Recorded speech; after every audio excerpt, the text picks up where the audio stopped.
vous remercie. Et vous pouvez imaginer l'embarras qui est le mien d'arriver non seulement en dernier, mais...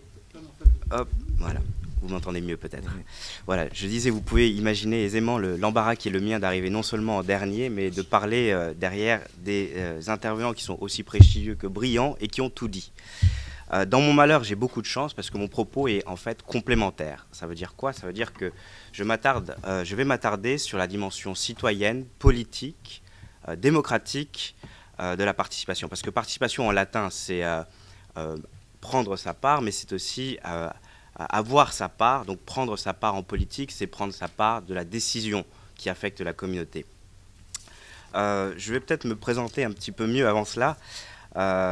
Et ceci expliquera peut-être ma présence ici à cette table. J'ai quitté la France en 2005 pour aller travailler pour l'un des principaux conseillers du Premier ministre au Japon pendant 2 ans et demi, après quoi j'ai travaillé pendant près de 6 ans à la Banque mondiale à Washington.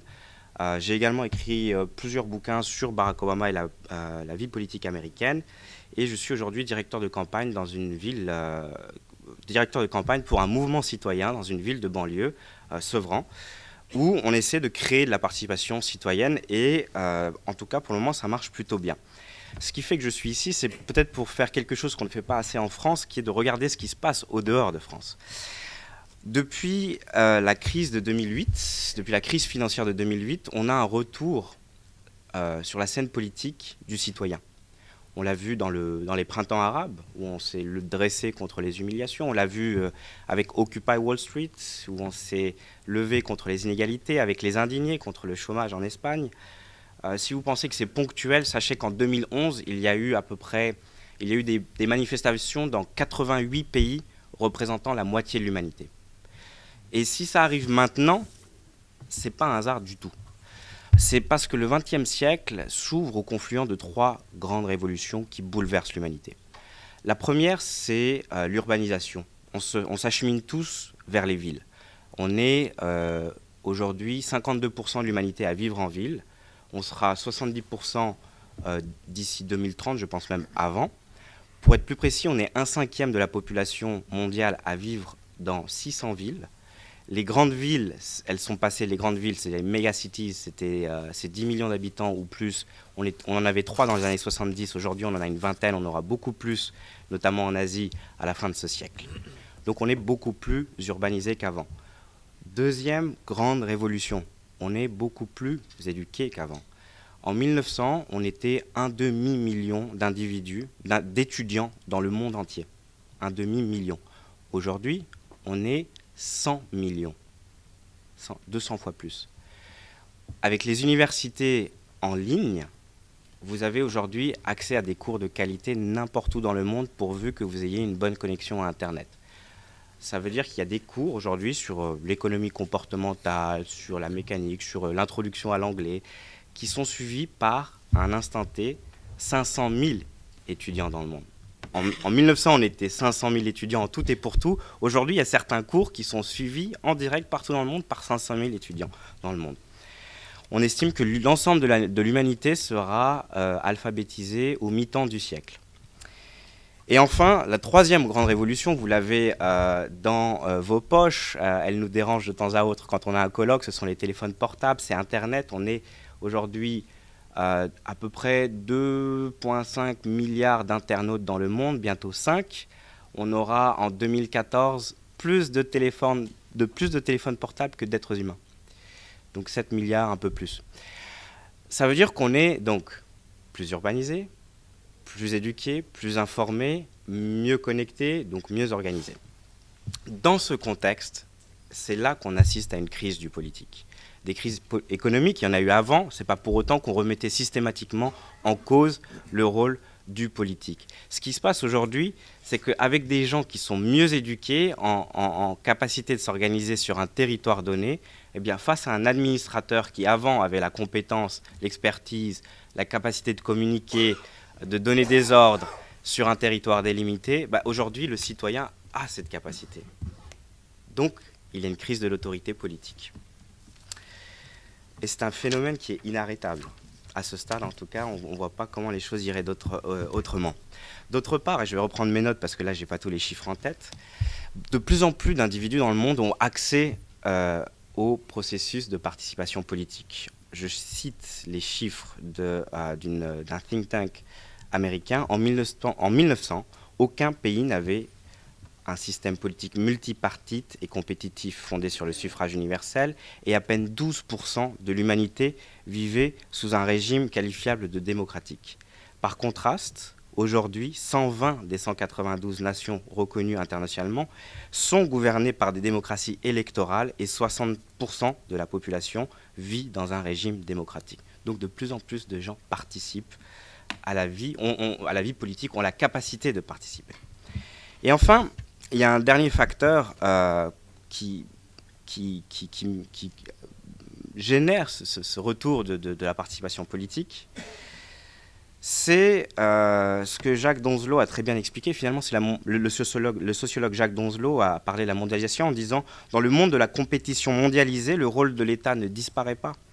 Pas plus que l'importance de la citoyenneté sociale, mais il se trouve revu et complété par une nouvelle exigence, celle de la mobilisation de la société, qui se développe au fur et à mesure que la concurrence avec le dehors prend autant, sinon plus de place que les affrontements sociaux au-dedans de la nation. » C'est bien dans ce contexte qu'on assiste au développement, à l'essor des processus de décentralisation, des scopes, de la gouvernance locale, de la microfinance. Nous, à la Banque mondiale, pendant que j'y étais, on a beaucoup parlé de transfert conditionnel d'espèces, des ONG, des réseaux sociaux. En gros, les gens arrivent à prendre leur destin en main. Et c'est d'autant plus important que la mondialisation crée beaucoup de laissés pour compte. On a des pouvoirs publics qui sont impuissants par manque de ressources en hommes et en ressources financières, qui par ces manques sont incapables de répondre aux besoins de la population sur de larges parties du territoire, que ce soit en France par exemple dans les banlieues ou dans les campagnes.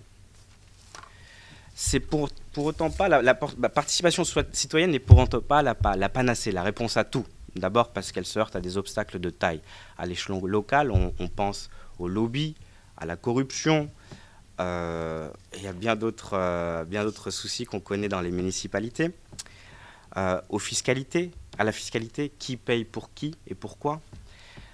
Au renforcement de capacité, c'est bien d'avoir un appareil portable dans sa poche, mais ce n'est pas pour autant que vous serez capable de faire un rendez-vous en temps et en heure, de gérer un agenda, de délivrer sur un projet. On a aussi sans doute besoin que des administrateurs compétents, c'est-à-dire peut-être même mieux payés, soient attirés là où il y a un besoin criant. Et enfin, la participation des groupes de gens fait face à des problèmes classiques de coordination, d'inégalité. C'est toujours les mêmes qui participent, ou les plus riches, parce qu'ils n'ont pas besoin de jongler avec trois boulots, 3 métiers, et d'informations asymétriques. On a tous dans notre quartier quelqu'un qui en sait 3 fois plus que nous sur telle réunion qui a eu lieu à telle heure et que telle voisine a vidé les poubelles au mauvais endroit. Et enfin, trop de mobilisation, trop de participation tue parfois la participation. Quoi ? Ça veut dire par exemple en Californie, on a, avec tous les référendums que l'on connaît, on a une incapacité à lever les impôts depuis les années 70. En Inde, trop de personnes, c'est un pays très grand, trop de personnes participent à la prise de décision, donc on n'arrive même plus à construire d'écoles ou d'autoroutes, parce qu'il y a toujours quelqu'un qui lève la main pour s'y opposer.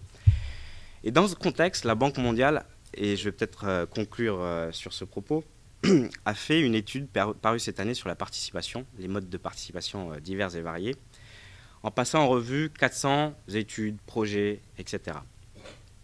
Et elle a fait la distinction entre participation induite, c'est-à-dire quand les gens se mobilisent par eux-mêmes, la participation organique quand les gens se mobilisent par eux-mêmes, ou la participation induite quand une entité, comme une bureaucratie, incite les gens à se mobiliser.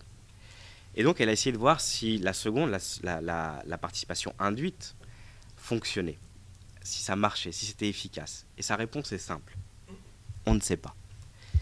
Ça ne veut pas dire que ça ne marche pas, ça ne veut pas dire que ça marche, ça veut dire qu'on n'a pas la capacité à ce stade de le quantifier, et la Banque mondiale va jusqu'à dire qu'en fait, on n'a pas la preuve que la participation des citoyens soit plus efficace que les forces du marché, ou, dans le cas présent, que les bureaucraties, les administrations.